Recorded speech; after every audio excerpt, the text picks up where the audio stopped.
It's WNYC. There's more All Things Considered coming up at 7 o'clock. Up next in just a moment at 6:30, it is Marketplace. At 8 p.m. tonight on WNYC, it's On Point. On the show tonight, U.S. tech giant Apple has invested so much in manufacturing in China that it has empowered America's biggest rival in seen and unseen ways. On tonight's On Point, a close look at Apple's relationship with China. That's ahead at 8 p.m. tonight here on WNYC. It's followed by the Moth Radio Hour at 9. It's pretty hot out. We remain under heat advisory until 8 p.m. this evening. It'll be a lot cooler tomorrow. Rain likely tonight. Tomorrow highs only reaching the low 80s, but it will probably be fairly rainy through the day. Thunderstorms possible, too. It's WNYC on a Wednesday evening just before 6:30. Whether it's news from around the world or the latest from your neighborhood, New Yorkers turn to WNYC for the information and connection they can only get from All Things Considered. Be a part of that conversation through your business's support of WNYC. Learn more at sponsorship.wnyc.org. This is WNYC 93.9 FM and AM 820, NPR News and the New York Conversation.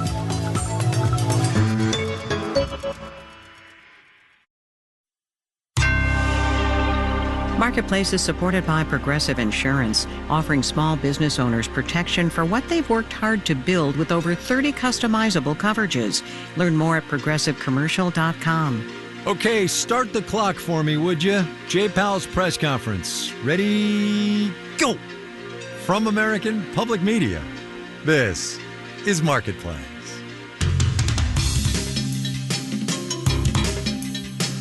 Marketplace is supported by Odoo, dedicated to providing software designed to scale with businesses. Odoo's programs for manufacturing, accounting, and more aim to provide building blocks for creating a custom software suite. Odoo, what businesses need. In Los Angeles, I'm Kai Ryssdal. Wednesday today, the 30th of July. Good as always to have you along, everybody. All right, here we go. Fed Chair Jay Powell, his press conference today, 45 minutes in, I'm going to say I can do it in 90 seconds, 7 pieces of tape. Here we go. Number one. As you know, today we decided to leave our policy rate where it's been, where I would characterize as modestly restrictive. Policy rate means the short-term interest rate the central bank controls. Modestly restrictive means putting the brakes on the economy just a bit. Number two. Inflation is running a bit above 2%, as I mentioned, even excluding tariff effects. 2.7% specifically is where inflation sits, according to the Fed's favorite measure, PCE. It's called. The June number comes out tomorrow. Remember, their target is 2% even, and that's before real tariff effects have hit the economy. All right, number three. The labor market's solid, historically low unemployment. That is true. Unemployment rate is 4.1%. We get an update on that on Friday. Moving on, number four. Financial conditions are accommodative, and the economy is not performing as though restrictive policy were holding it back inappropriately. Financial conditions is kind of a stew of the value of the dollar and bond yields and stocks, which, as Powell said, so far, so good. All right, number five, and in a nutshell. So it seems to me and to almost the whole committee that the economy is not performing as though restrictive policy is holding it back inappropriately, and modestly restrictive policy seems appropriate. Can't leave this out, though. Powell's "to be sure" paragraph. Number six. All that said, there's also downside risk to the labor market. In coming months, we'll receive a good amount of data that will help inform our assessment of the balance of risks and the appropriate setting of the federal funds rate. Just because I haven't used all 7 pieces of tape yet, even though I am just a little bit over time, here is one more, what the chair had to say about tariffs. As I said, a reasonable base case is that these are one-time price effects. Of course, in the end, there will not be. This will not turn out to be inflation, because we'll make sure that it's not. We will, through our tools, make sure that this does not move from being a one-time price increase to serious inflation. Translation, if tariffs do run prices up broadly and consistently, the Fed is going to take care of it. Wall Street on this Fed day, honestly, traders didn't much care for what Chair Powell had to say. Didn't hate it, but they didn't love it. We'll have the details when we do the numbers.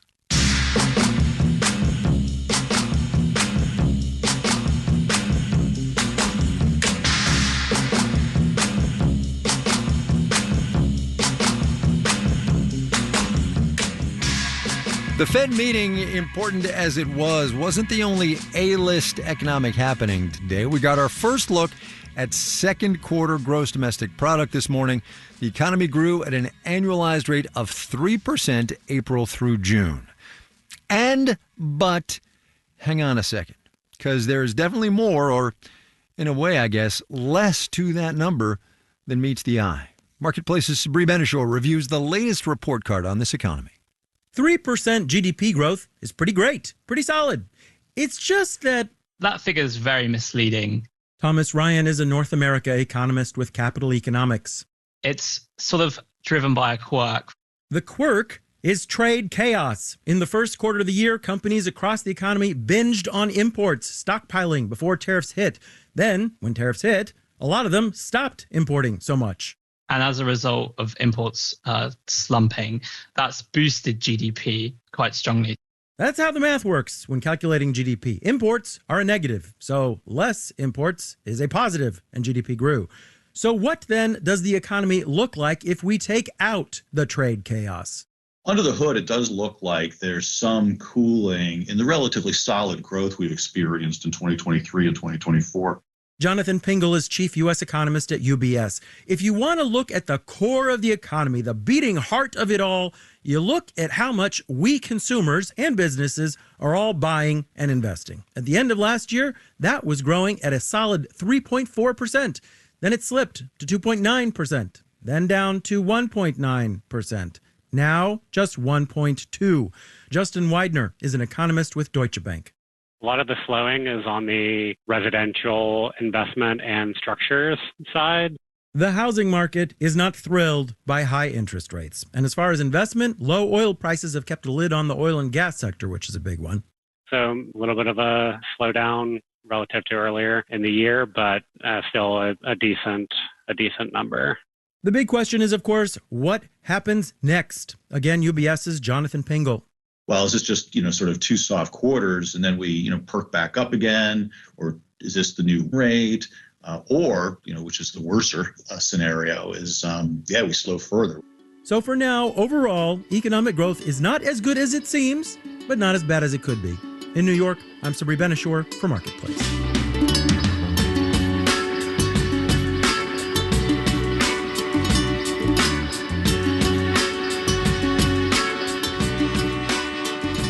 Friday this week is not only going to be Friday, which is nice, but being the first Friday of the month, it's also going to be Jobs Day. The July Employment Situation Summary is what the Bureau of Labor Statistics calls it. Today, though, we got a sneak peek of sorts. ADP, the private payrolls processing company, said about 100,000 new jobs were created in July. Most of them, about 70% or so, were in the services sector. Marketplace's Elizabeth Trovall breaks it all down for us. ADP's report showed more growth in hospitality and leisure than any other industry, 46,000 new jobs. That comes with the caveat, says Ali Bustamante with the University of New Orleans. It doesn't necessarily tell us that these jobs are going to stick around. It doesn't also tell us that these jobs are particularly good or high-paying jobs. And Greg Wright with UC Merced says while July's job growth was concentrated in low-wage services, that was even actually somewhat offset by losses in education and health services, which tend to be somewhat better types of jobs. Education and health lost some 38,000 jobs. While it's unclear whether that's just a blip, Wright says there's been reductions in government funding at various levels in health and in education, mostly at the kind of university level. On the other hand, the financial services sector saw some growth. Mike Steinitz is with talent firm Robert Half. Hiring continues, but it's done more at a slower pace.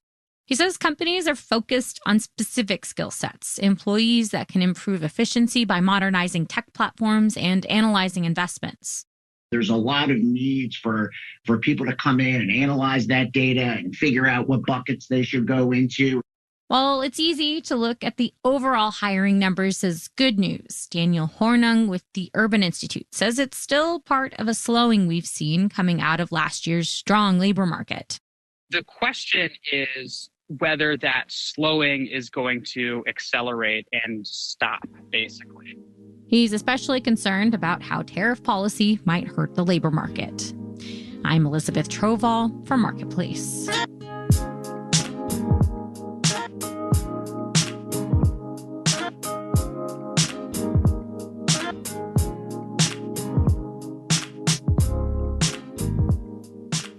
We're a long way from knowing exactly what President Trump's tariffs are going to mean for this economy, what they're going to mean for consumers, but also what they're going to mean for businesses, small businesses in particular, which just don't have the economic wherewithal to handle the extra cost. Small businesses like Knoxville Fine Violins, Wesley Rule, proprietor. Summers are generally slow for violin shops. This one's been particularly slow, but it seems that things are starting to pick back up. School is starting back. We're adding an orchestra program to one of the public high schools here in Knoxville this year, so that's positive. It seems like prices have stabilized for us from our distributors. Things were kind of bouncing back and forth for a while, and we were getting lots of warnings from our distributors that prices were going to spike and go up, which they did. So, for instance, most of our strings for our instruments come from Europe, whereas a lot of our student instruments, for instance, come from Asia. And so we were getting a lot of different information from different distributors depending on which tariffs were being put in place at what time. And so I think generally prices for us have increased an average of 30%.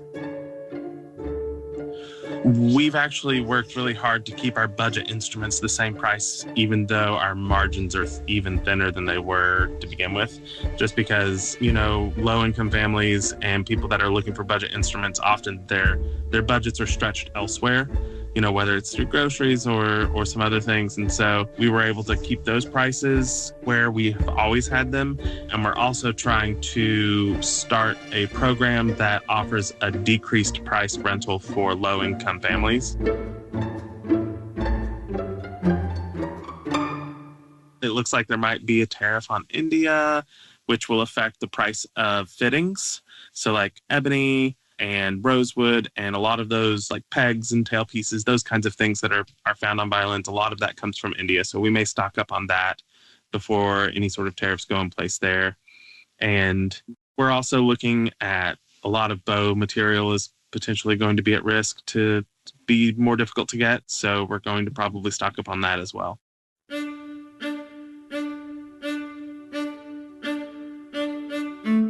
During the summer, because it's slow, we often work on a lot of restorations throughout the summer. So we've restored a lot of 18th century violins, and we have a lot of interesting new stock that people haven't seen. And so we'll have teachers and students come back in to get ready for the school year, get ready for the symphony that's going to start back, and we get to show off kind of all of our new stock. I also just really enjoy the new students, the students that come in, they've never played a violin before or they've never played a cello before, and you kind of hand them an instrument for the first time and their eyes light up and they're so excited to start their school year. That's great. Wesley Rule and his wife Lauren own Knoxville Fine Violins, Knoxville, Tennessee, if you need a luthier.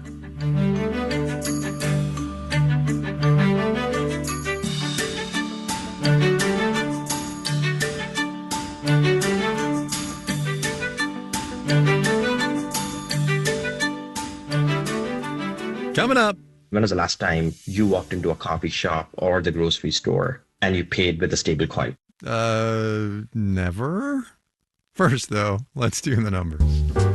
Dow Industrial down 171 today, 0.4%, 44,461. The NASDAQ up 31 points, about a 10%, 21,129. The S&P 500 chopped off about 7 points, a 10%, 6362. Consumer spending grew 1.4% in Q2, so let's check some places where a lot of us spend some money. Starbucks down about 0.25% today, missed quarterly earnings estimates and reported a sales decline. Dallas-based Wingstop added a good soaking of buffalo sauce. Shares surged 27% after beating expectations. Bonds down, yield on the 10-year T-note up 4.37%. You're listening to Marketplace. Marketplace Numbers is supported by Commvault, cyber resilience for continuous business. Marketplace is supported by LHH. LHH is a global talent solutions and advisory company using craft, human care, and innovation to create a beautiful working world. Recruitment, development, career transition. Learn more at lhh.com/beautiful.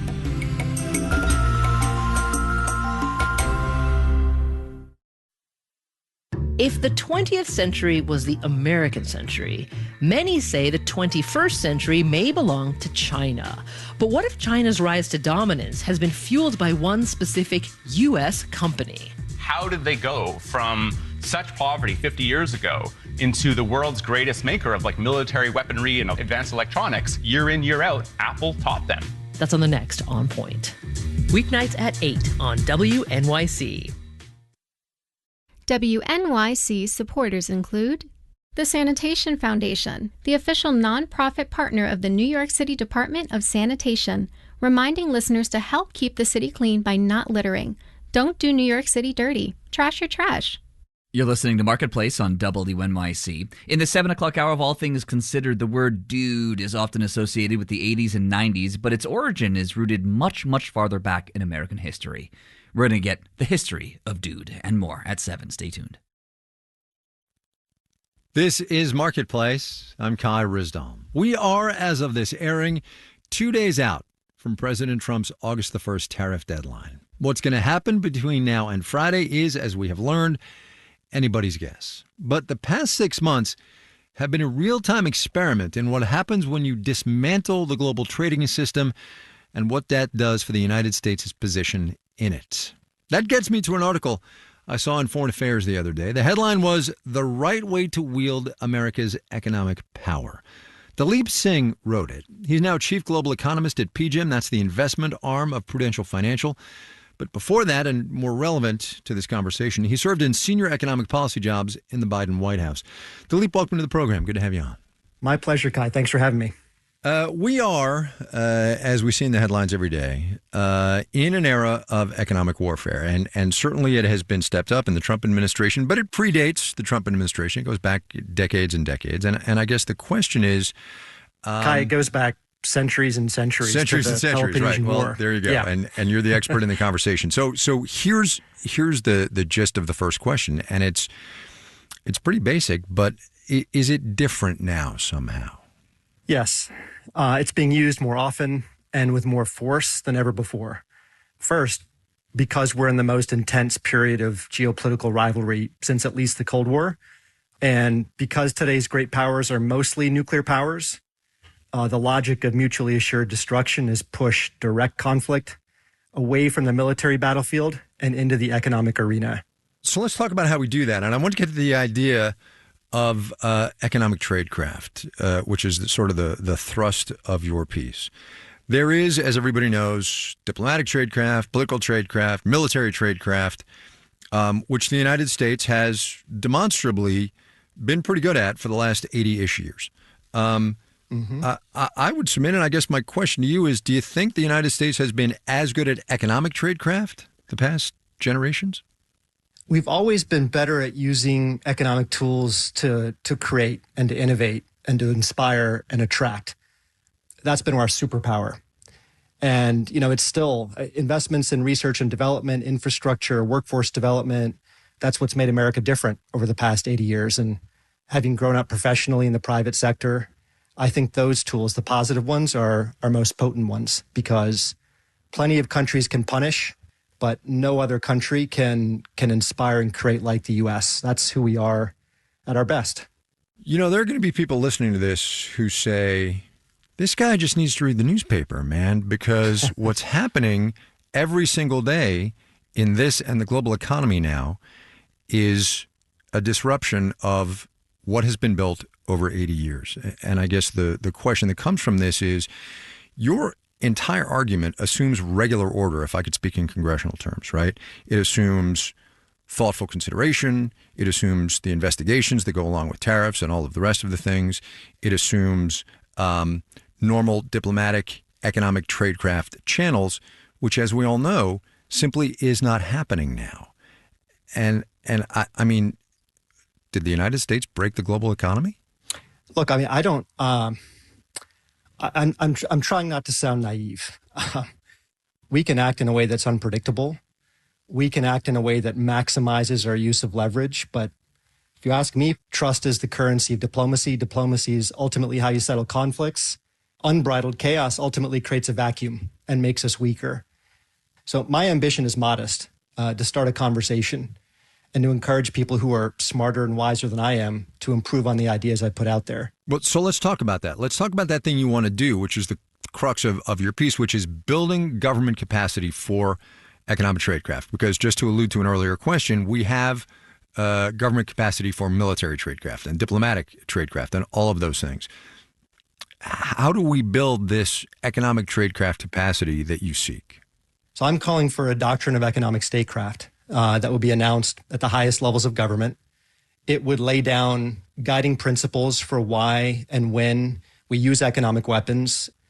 And it would set limits, like not targeting food or medicine. I don't think we have an institutional setup that's fit for purpose. So I'm also calling for a cabinet level Department of Economic Security. We need a 21st century institution built for geoeconomic competition. It's going to take decades, right? Yeah, it will, because right now our economic tools, they're scattered across Treasury, Commerce, State, USTR. We need a single agency that gives us coherence. We need to simulate conflict scenarios and stress test our tools just like the Fed does. And I think the biggest deficiency is we need to recruit multidisciplinary talent, a SWAT team, across economics and finance, because the right tools are not enough. We also need the right team. I'll echo your earlier caveat here that you're not naive, because there are challenges now, shall we say, with recruiting people to the federal government and building that kind of bureaucracy back up. But the last thing I want to touch on this, and this is, I'm asking you as a guy who spent his professional life in this. We, the United States, is now, and again, not being idealistic here, we are in a place where we are the unreliable actor. What and how do we convince the allies and our trading opponents too, right? Because it's a global economy, that we have steadfastness of purpose? Well, look, that's the right question. First, we have to convince ourselves that doctrine isn't code for handcuffs. No president would agree to handcuffs. But what I would say to our allies and really to the powers that be in Washington is that we know economic statecraft is here to stay. But doctrine is about improving its discipline and its legitimacy, and ultimately its effectiveness. And the benefit is also will minimize the blowback, because if you exercise power without discipline, history teaches us eventually that backfires.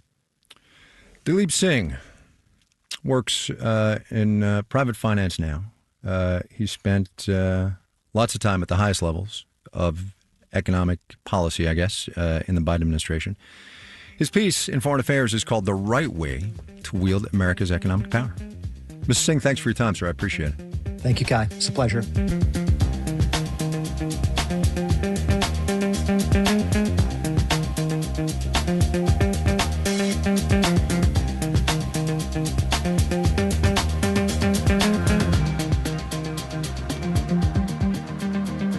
A couple of weeks ago, as part of that whole crypto week thing you may or may not have clued into, President Trump signed the Guiding and Establishing National Innovation for U.S. Stablecoins Act, also known as the Genius Act, in that too clever by halfway that Congress has of naming legislation. Stablecoins are a kind of cryptocurrency, but unlike, say, Bitcoin, they are supposed to be obviously stable, a store of value. One stablecoin equals $1 US. So far in practice, they've mostly been used to buy and sell other kinds of crypto, but with the regulatory blessing that they've just been given, crypto companies and some big retailers like Amazon and Walmart are eyeing a much, much bigger market. Marketplace's Matt Levin looked into whether stablecoins could compete with credit and debit cards. Chintan Tarakia recently ordered a $6.50 brown sugar milk tea with something called cheese foam at a boba shop in San Francisco. Instead of cash or a credit card, Tarakia opened an app from the crypto company Coinbase and paid with stablecoin. All I do is scan a QR code, right? That is at the register. I type in 6.50 and hit send, and it's done. Most people still pay for cheese foam in actual dollars, but Tarakia works for Coinbase. His job is basically to convince businesses like that Boba Cafe that accepting stablecoins is really not that different from accepting Visa or American Express. But unlike traditional payment systems, stablecoins move at the speed of the blockchain. It takes 200 milliseconds now. And so when I hit send, it's submitted to the blockchain, it's confirmed quickly, and then it lands in the merchant's wallet. Credit and debit card payments can take days to actually show up in a merchant's bank account. Speed is one selling point in the gospel of stablecoin, but the bigger lure for crypto-curious retailers? In traditional credit card systems today, there's usually between a 2 to 3% fee. If stablecoins are used by existing companies, they may add a small fee, right? But that fee is usually far, far, far less.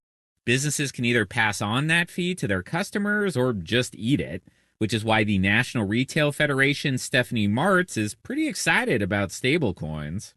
This would be much needed competition for the traditional credit card market. Retailers paid $187 billion in swipe fees last year, mostly to Visa and MasterCard, which have long been criticized as having a duopoly on payment systems. Our strong hope and expectation is that this would finally result in credit card and debit card swipe fees going down. The e-commerce company Shopify and payments company Stripe offer stablecoin options to merchants. Walmart and Amazon have reportedly explored offering their own in-house stablecoins. But it's still very early stages for the tech. Rubail Burwadkar is global head of growth for Visa. It's not really very common. I mean, when was the last time you walked into a coffee shop or the grocery store and you paid with a stablecoin? Burwadkar says the speed and efficiency of stablecoins could improve payment networks, and Visa has already launched stablecoin-linked cards. But he cautions that, beyond retailers, stablecoins also have to appeal to consumers, who are used to getting miles with their purchases or easily disputing a transaction. Building acceptance is hard. It has to be safe, it has to be secure, and it has to have the promise of making sure that a consumer can trust where their money is being used. The Genius Act is intended to convince crypto skeptics that stablecoins are indeed safe. If a company issues $100 million in stablecoins, the new law requires that they actually have $100 million in safe assets, like short-term treasury bills. So when you want to convert coins to actual real dollars, you can. UC Berkeley economist Barry Eichengreen still fears what amounts to a stablecoin bank run. If there are worries about the survival of a business or the survival of a coin and people begin to cash it in, the issuer is going to have to sell off the treasury bill. Stablecoin issuers are already some of the biggest U.S. debt holders, and they'll likely be gobbling up more treasury bills post-Genius Act. Eichengreen says stablecoins could pose a threat to the deepest and most liquid bond market in the world. We could be creating an exceptionally volatile source of a demand for treasuries, which could make for an exceptionally volatile financial system. I'm Matt Levin for Marketplace.